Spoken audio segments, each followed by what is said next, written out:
student, this is Pankaj Dhiman, faculty member of SBS Law College, Shri Ganganagar.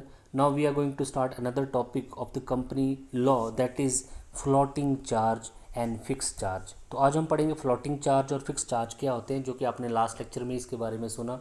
और debenture holder जब भी company को loan देता है तो उसके बदले में वो कंपनी की एसेट जो होती है उस पर चार्ज लगा देता है, मतलब उसका उस पर चार्ज हो जाता है. कल को अगर कंपनी पैसे वापस नहीं देती है, उसका उधार वापस नहीं देती है, तो वो जिस प्रॉपर्टी पे एसेट पे चार्ज लगाया गया है उसको बेच के वो अपने पैसे पूरे कर सकता है. तो ये बेसिकली चार्ज टू टाइप के होते हैं. कंपनी की प्रॉपर्टी टू टाइप की होती है, एक फिक्स एसेट होते हैं और एक फ्लोटिंग एसेट्स होते हैं. इन्हीं कंपनी पे इन्हीं एसेट्स पे जब चार्ज लगाया जाता है तो ये बन जाते हैं fix charge and floating charge. इनको हम यहाँ पे पढ़ना है.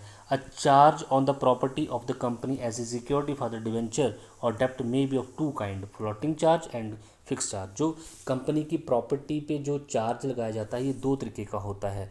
एक होता है फ्लोटिंग चार्ज और फिक्स चार्ज. जब भी आप कंपनी को लोन देते हैं तो कंपनी उस डिवेंचर होल्डर में साफ बता देती है कि हम कंपनी के फिक्स प्रॉपर्टी पे चार्ज लगा रहे हैं, या वो बता देते हैं कि ये फोल्डिंग प्रॉपर्टी पे चार्ज लगा रहे हैं. उसके बाद ही आप जो कंपनी को लोन देंगे ये सारी टर्म एंड कंडीशन जो है पहले देख लेनी चाहिए कि कल को फिक्स प्रॉपर्टी पे चार्ज लगेगा तो उसकी कुछ बेनिफिट होंगे, अगर फ्लोटिंग प्रॉपर्टी पे चार्ज लगेगा तो उसके बेनिफिट कुछ और होंगे. अब क्वेश्चन ये राइज होता है कि ये fix property charge, fix property बोल लीजिए या फिक्स चार्ज बोल लीजिए जिस प्रॉपर्टी पे होते हैं, या फ्लोटिंग प्रॉपर्टी बोल लीजिए उस पर ये क्या चार्ज होते हैं, ये होते क्या हैं. देखिए, the charge which are created upon the ascertainable and specific property is called fixed charge.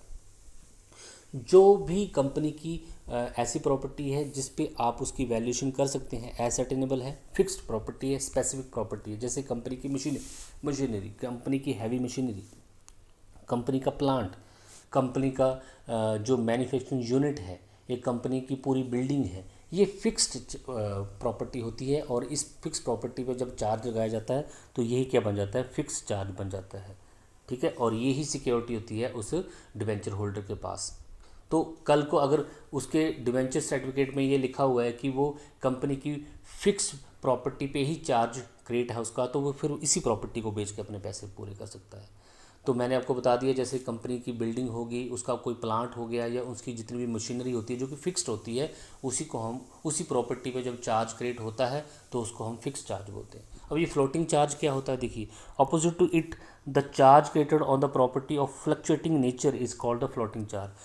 और भी प्रॉपर्टीज़ होती हैं. इन्वेंट्री प्रॉपर्टी, इन्वेंट्री क्या होती है, जहाँ पे कच्चा माल रेडी हो रहता है. कच्चा माल भी अलग अलग तरीके का होता है, उसकी बड़ी सारी वैरायटी होती है, तो वो भी कंपनी की प्रॉपर्टी तो होती है. स्टॉक इन जो होता है, जो कंपनी के पास जो तैयार माल पड़ा हुआ है, जो अभी बिकने के लिए तैयार है, या कच्चा माल जो उसके पास पड़ा हुआ है, ये ऐसी प्रॉपर्टीज़ होती है जिनकी फ्लक्चुएशन होती रहती है. ये प्रेजेंट में भी होती है, फ्यूचर में फिर से आती रहती है, आती जाती रहती है.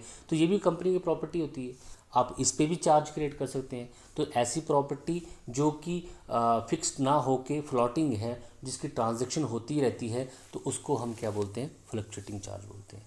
इन दोनों प्रॉपर्टी की एसेट्स, जो कंपनी की जो एसेट्स होती हैं, इन्हीं पे जो है चार्ज क्रिएट किया जाता है जब भी कोई डेप्टर जो है कंपनी को डिवेंचर जो है प्रोवाइड कराता है, डेप्ट जो प्रोवाइड कराता है और डिवेंचर सर्टिफिकेट के under. It is such kind of charge which has no hindrance in the business of company and the debt of the lender is also secured and protected. तो ये एक ऐसा चार्ज होता है जो कंपनी को, सभी को दिख रहा होता है कि ये प्रॉपर्टी है कंपनीज की, और इसी तरह जो है उस डिवेंचर होल्डर का जो लोन होता है वो सिक्योर्ड किया जाता है. इन्हीं चार्जेस के थ्रू जो है उस डिवेंचर होल्डर का जो लोन है वो सिक्योर किया जाता है. अब देखते हैं यहाँ पे, floating charge is not attach to any definite property but charge with the change property of the commercial status of the company. तो फ्लोटिंग प्रॉपर्टी ऐसी प्रॉपर्टी होती है जो कि फिक्स प्रॉपर्टी नहीं होती, कोई डेफिनेट प्रॉपर्टी नहीं होती. ये जो होती है फ्लोटिंग प्रॉपर्टी होती है जो चेंज होती रहती है कमर्शियल.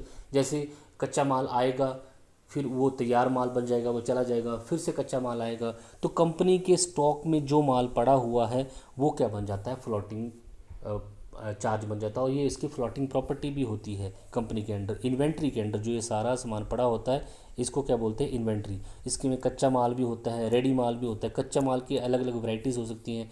तो ये इन्वेंट्री होती है और ये भी कंपनी की प्रॉपर्टी होती है, इस पर भी चार्ज जो है क्रिएट किया जा सकता है. नेक्स्ट आपके पास, according to professor Gower, it is the charge which floats like a cloud over a whole assets. ये एक ऐसा चार्ज होता है जो कि एक क्लाउड की तरफ फ्लॉट करता रहता है whole asset from the time to time following with the generic descriptions. तो एक ऐसा चार्ज होता है जो कि एक क्लाउड की तरह होता है जो कि फ्लॉट करता रहता है, ये यहाँ पे बोलने की कोशिश की गई है। देखिए आगे आपके पास यहाँ पे in the case of Indus Film Corporation Limited in re AIR 1939, the floating charge are well explained. In this case, a company borrowed a sum of money and declared a lien on its assets, including the machinery, which was then laying or might be brought thereafter until the payment. It was held by the company to be a floating charge as it is covered assets present and future extremely fluctuating type. तो कोई ऐसी property थी जिसको अभी permanently fix नहीं किया गया था, तो जो परमानेंटली फिक्स नहीं होगी वो किस चार्ज में आ जाती है, फ्लोटिंग चार्ज में आ जाती है। It is also explain in the another example illustration, a company borrowed money on the security of the stock in trade. Stock in trade क्या होता है, जो माल कंपनी में बन के रेडी हो गया है वो स्टॉक इन ट्रेड होता है। तो ये तो चला जाएगा थोड़े दिनों में, लेकिन अगर आपके पैसे वापस नहीं दिए जा रहे हैं तो आप इस स्टॉक इन ट्रेड को भी रुकवा सकते हैं। कंपनी का माल तो ये बिकेगा ना, आप इसको जो है रोक सकते हैं, और अगर ये नहीं होता तो आप इसको बेच के फिर आप पैसे अपने पूरे कर सकते हैं। तो इसी को हम फ्लोटिंग चार्ज बोलते हैं। तो स्टॉक इन ट्रेड पे जो है सिक्योरिटी क्रिएट गई, लोन लिया गया, कंपनी लोन दिया और चार्ज किस पे क्रिएट करवाया, स्टॉक इन ट्रेड पे। कल को अगर हम पैसे वापस ना करें तो जो हमारे पास स्टॉक इन ट्रेड होगा इसको बेच के पैसे पूरे कर लेना। The charge so created will keep floating over the changing stock. ये तो चेंज होता रहता है, पता नहीं कब पैसे वापस में, इसके दौरान पहले और बाद में जो है ये चलता रहता है, नया जो है स्टॉक आता रहता है, जाता रहता है। तो इस तरीके के सभी चार्ज को हम क्या बोलते हैं, हम इसको फ्लोटिंग चार्ज यहाँ पे बोलते हैं। लेकिन जब भी अगर पेमेंट की बात आ जाती है, कंपनी लोन नहीं दे रही है, तो जो स्टॉक इन चार्ज होता है, जो सामान पड़ा होता है कंपनी का, इसको पहले क्रिस्टलाइजेशन किया जाता है इसका। अभी क्रिस्टलाइजेशन क्या होता है ये आगे आप पढ़ लेंगे। क्रिस्टलाइजेशन क्या होता है कि पहले इसकी वैल्यू निकाली जाती है, स्टॉक इन चार्ज की वैल्यू निकाल दी जाती है, और वैल्यू कैलकुलेट होने के बाद फिर कंपनी इसको फिर आगे जो है इसको बेच नहीं सकती है सामान पे, क्योंकि अब आप वो लोन नहीं दे रहे हैं। तो और कंपनी कोर्ट उस मेंबर ने, उस क्रेडिटर ने जो है कोर्ट से जाके ऑर्डर ले लिए हैं और स्टॉक इन चार्ज को अब होल्ड कर लिया है, जब्त कर लिया है। तो अब इसकी वैल्यूएशन पहले निकाली जाती है, उसके बाद उसके पैसे पूरे किए जाते हैं। इट मीन्स कि फ्लोटिंग चार्ज एंड में फिर फिक्स एसेट बन ही जाता है। ठीक है जी। The floating charge remain in both present and future property of the company. तो फ्लोटिंग चार्ज जो होता है कंपनी की प्रेजेंट एसेट्स पे भी और फ्यूचर एसेट पे। तो जो स्टॉक इन ट्रेड है वो प्रेजेंट में भी होगा और फ्यूचर में होगा, तो ये चार्ज हमेशा उस पर बना रहता है। लेकिन फिक्स चार्ज जो प्रॉपर्टी फिक्स्ड है उन्हीं पे बनता है एक ही time, one time. The floating charge was legally recognise in the case of in re Panama versus New Zealand shipping company. इस केस में भी जो फ्लोटिंग चार्ज को लीगली रिकोगनाइज जो है किया गया। Floating charge is the charge which floats like a cloud over a whole asset from the time to time following with in the generic description. ये तो आपने पहले ही पढ़ा। देखिए अब फ्लोटिंग चार्ज के यहाँ पे करेक्टरिस्टिक्स देख लेते हैं। फिक्स चार्ज पे ज़्यादा बात नहीं हो रही है, क्योंकि फिक्स चार्ज ऐसे चार्ज होते हैं जो कि एक बार चार्ज क्रिएट हो जाता है और ये हमेशा रहता है, इसके लिए कुछ ऐसा चक्कर नहीं है। लेकिन फ्लोटिंग चार्ज जो होते हैं ये प्रेजेंट में भी हो सकते हैं, फ्यूचर में हो सकते हैं, क्योंकि स्टॉक इन ट्रेड जो होता है, कच्चा माल जो होता है आता जाता रहता है, इसलिए यहाँ पे इसकी चर्चा ज़्यादा हो रही है। From the above definition the characteristics of floating charge is clear. तो डेफिनेशन देख लिया आपने, मीनिंग देख लिया, अब आपके लिए यहाँ पे इसके जो है करेक्टरिस्टिक्स निकालना इजी हो जाएगा। फ्लोटिंग चार्ज में B created upon a class of assets of the company both present and future. तो फ्लोटिंग चार्ज जो है वो कंपनी के प्रेजेंट और फ्यूचर्स एसेट्स हो सकते हैं। तो स्टॉक इन ट्रेड आज भी है, थोड़े दिनों में ये बिक जाएगा, नया आ जाएगा। तो जो फ्लोटिंग चार्ज होता है प्रेजेंट प्रॉपर्टी भी होती है और फ्यूचर प्रॉपर्टी भी जो होती है। नेक्स्ट आपके पास the form of the such property और assets is changing from the time to time. ऐसी प्रॉपर्टीज़ की जो वैल्यू होती है कम और ज़्यादा होती रहती है। अगर आपका बिज़नेस कम है तो किसी पर्टिकुलर मंथ में आप जो है कच्चा माल कम खरीदेंगे, और कई बार जो है आपका बिज़नेस ज़्यादा चल रहा है, ज़्यादा काम अच्छा हो रहा है, तो आपको कच्चा माल ज़्यादा चाहिए। तो प्रॉपर्टी की जो एसेट्स होती है, इसकी जो नेचर होती है वो चेंज होती रहती है, इसकी वैल्यू भी चेंज होती रहती है। It is the contemplated by the creating charge that until some step is taken by the mortgagee that the company shall have a right to sue the charge assets in the ordinary course of the business। बहुत important बात यहाँ पे लिखी है कि आपने किसी भी डिवेंचर होल्डर से जो है लोन ले रखा है, तो उस कंडीशन में आप जो है जब तक कि मॉर्टगेजी को स्टेप ना उठाए, उसका लोन वापस नहीं दिया जा रहा है, वो कोर्ट में जाएगा ना तभी ऑर्डर लेगा। जब तक वो स्टेप नहीं उठा रहा तब तक कंपनी जो है इस प्रॉपर्टी को बेच भी सकती है, इसको बिज़नेस में ला सकती है, और इसको जो है ऑर्डनरी बिजनेस जो है अपना कर सकती है, जब तक कि मॉर्टगेजी जिसने, जहाँ मॉर्टगेज जिसको बोला जा रहा है जिसने उधार दिया हुआ है, जब तक कि वो स्टेप ना ले, उसके पैसे बड़े दिनों से नहीं दिए जा रहे लेकिन वो स्टेप नहीं कोई ले रहा, तो ये स्टॉक इन एसेट तो चलता रहेगा। ये तब जो है फिक्स्ड हो जाएगा जब उसने कोर्ट से जाके ऑर्डर ले लिए, तो जो माल फिर कंपनी का अंदर पड़ा हुआ है उसको फिर जो है कंपनी बेच नहीं सकती है। लेकिन जब तक कोई मॉर्टगेजी को स्टेप ना ले ले तब तक ये माल बिकता रहता है, नया आता रहेगा, चलता रहेगा ऐसे ही।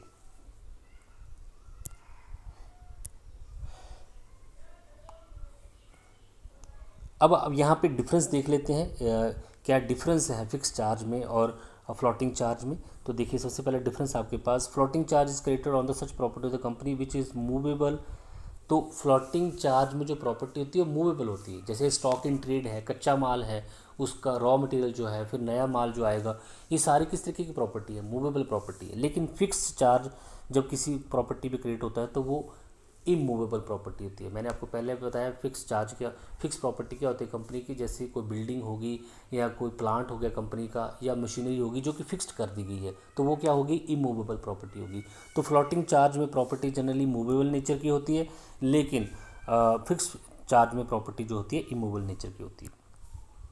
Until the floating charge crystallize into a fixed one, the company may use the property charge in the ordinary course of the business। मैंने आपको पहले बताया जब तक कि फ्लोटिंग चार्ज का क्रिस्टलाइजेशन नहीं कर दिया जाता, उसको फिक्स्ड प्रॉपर्टी नहीं मान लिया जाता, तब तक कंपनी जो है उस फ्लोटिंग प्रॉपर्टी को बिज़नेस में यूज़ कर सकती है, बिज़नेस में ट्रांजैक्शन कर सकती है। मतलब कच्चा माल जो है आता रहेगा जाता रहेगा जब तक उसको फिक्स चार्ज ना दिए जाए।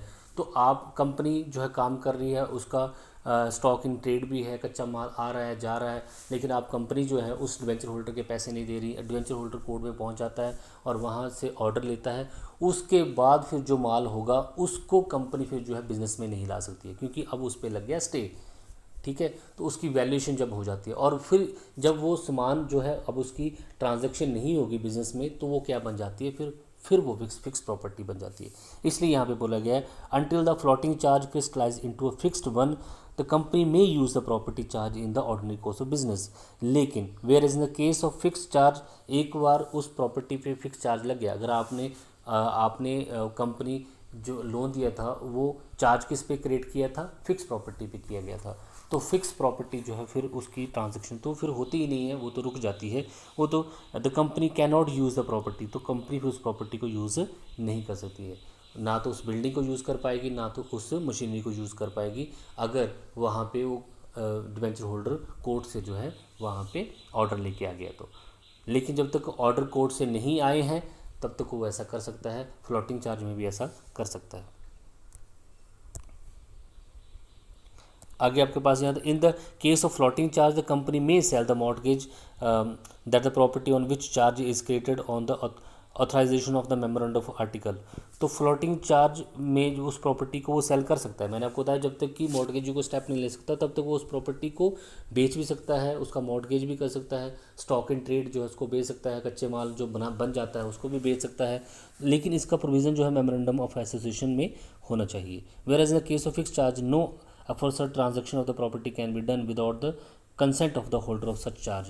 लेकिन फिक्स चार्ज के केसेस में होल्डर की मर्जी के कंसेंट के बगैर आप जो है प्रॉपर्टी को जो है सेल या मॉर्टगेज नहीं कर सकते। सीधी सी बात है, फ्लोटिंग प्रॉपर्टी पे जो चार्ज क्रिएट होता है तो फ्लोटिंग प्रॉपर्टी जो है आप कंपनी जो है उसको बेच सकती है, क्योंकि वो स्टॉक होता है, वो ट्रेड होता है, और कंपनी का जो सामान जो बन रहा है उसको वो बेच सकती है जब तक कि मॉर्टगेजी ऑर्डर लेके ना जाए। लेकिन फिक्स चार्ज में ऐसा नहीं होता, एक बार चार्ज क्रिएट हो गया तो फिर प्रॉपर्टी पर्सन जो उस प्रॉपर्टी को कंपनी जो उस प्रॉपर्टी को यूज़ नहीं कर सकती। Floating charge is created upon the property other than charge may also be created upon time to time on the but in case of fix charge other charge can not be. तो floating charge में other charge भी create हो जाते हैं, fix charge में other charge create नहीं होते हैं। In the case of floating of such charge certain other claims may be given preference in the comparison to the claim of the holder of such charges, whereas no other claims can be given preference in the case of fixed charge। तो जब floating charge के अलावा और बड़े सारे claims उनकी भी जो है वहाँ पे प्रेफरेंस दी जाती है। फ्लोटिंग चार्ज जब क्रिएट होता है तो इसके अलावा और बड़े क्लेम वहाँ पे लिए जा सकते हैं, लेकिन फिक्स चार्ज में सिर्फ फिक्स प्रॉपर्टी पे ही चार्ज क्रिएट होता है। एक आपको डिफरेंस और बताता हूँ, जब भी कंपनी के एसेट्स को बेचने की बारी आती है, चार्ज जो लगाए गए होते हैं, तो पहले फिक्स चार्ज को वाली प्रॉपर्टी जो होती है उसको जो है बेचा जाता है और पैसे पूरे किए जाते हैं। फ्लोटिंग चार्ज को बाद में बेचा जाता है, फ्लोटिंग चार्ज वाली प्रॉपर्टी को बाद में बेचा जाता है। अब crystallization of the floating charge कैसे होता है, मैंने आपको बताया कि फ्लोटिंग चार्ज से अगर आपने अपने लोन पूरा करना है तो उसका पहले क्रिस्टलाइजेशन करना पड़ेगा। क्रिस्टलाइजेशन करने का मतलब ये है कि आपको उस प्रॉपर्टी को पहले फिक्स एसेट में कन्वर्ट करना पड़ेगा। तो जब भी कंपनी जो है आपके पैसे नहीं दे रही है, आपका लोन वापस नहीं कर रही है, इंटरेस्ट वापस नहीं कर रही है, तो आप कंपनी कोर्ट में जाके ऑर्डर लेते हैं और उस जो स्टॉक इन ट्रेड जो होता है, जो कि स्टॉक इन ट्रेड जो होता है, जो कि आपकी क्या है, एक फ्लोटिंग प्रॉपर्टी है, उसको आपकी वैल्यूएशन करानी होती है। और जब उसकी वैल्यूएशन की जाती है तो उसका अमाउंट निकाला जाता है कि कितने अमाउंट की प्रॉपर्टी बन गई, तो ये क्या बन जाती है, फिर फिक्स प्रॉपर्टी जो है बन जाती है। तो इसी को हम बोलते हैं क्रिस्टलाइजेशन। उसके बाद इसको फिर बेचा जाता है और अपने पैसे पूरे किए जाते हैं। When the company ceases to carry on business और attain the stage of the winding up. तो क्रिस्टलाइजेशन कब किया जाता है फ्लोटिंग चार्ज का, जब कंपनी वाइंड अप हो जाए। तो next, when the company default in payment. अगर कंपनी जो है पेमेंट करने में डिफ़ॉल्ट होती है तो उस कंडीशन में भी फ्लोटिंग चार्ज का जो है क्रिस्टलाइजेशन कर दिया जाता है। When the receiver is appointed. अगर रिसीवर की अपॉइंटमेंट तभी होती है जब कंपनी जो है अपने लोन नहीं दे पा रही है। तो जब रिसीवर की अपॉइंटमेंट हो जाती है उस टाइम पे भी फ्लोटिंग चार्ज जो होते हैं कंपनी के, उसका क्रिस्टलाइजेशन जो है किया जाता है। When the property related to the floating charge is removed from the business and transferred to the creditor in favor of which the floating charge was created। जब फ्लोटिंग प्रॉपर्टी जो है उसको रिमूव करके, बिजनेस से remove करके creditor को transfer कर दिया जाता है, तब उसका क्रिस्टलाइजेशन किया जाता है। ये क्रिस्टलाइजेशन करने का मतलब ये है कि उस फ्लोटिंग प्रॉपर्टी पे जो है उसका एक वैल्यूएशन करके उसका अमाउंट कितना निकलता है वो डिसाइड कर दिया जाता है, ताकि वो अपने पैसे पूरे कर सके उसको बेच के, और जो बचते हैं उनको वापस कंपनी को फिर जो है देना पड़ता है। तो ये थोड़ा सा टेक्निकल टर्म्स है यहाँ पे, जिसमें अपने फ्लोटिंग चार्ज और फिक्स चार्ज पड़ा। फिक्स चार्ज में तो इतनी दिक्कत होती नहीं है, जिस फिक्स चार्ज पे आपका फिक्स प्रॉपर्टी पे जो आपका चार्ज क्रिएट हो गया तो उसको बेच के पैसे पूरे कर लेते हैं। लेकिन दिक्कत जब आती है जब फ्लोटिंग प्रॉपर्टी पे चार्ज क्रिएट किया होता है, तो उसको पहले क्रिस्टलाइजेशन करना पड़ता है, उसकी वैल्यू निकालनी पड़ती है, उसके बाद उसको बेच के पैसे पूरे जो है किए जाते हैं। Thank you so much, have a nice day.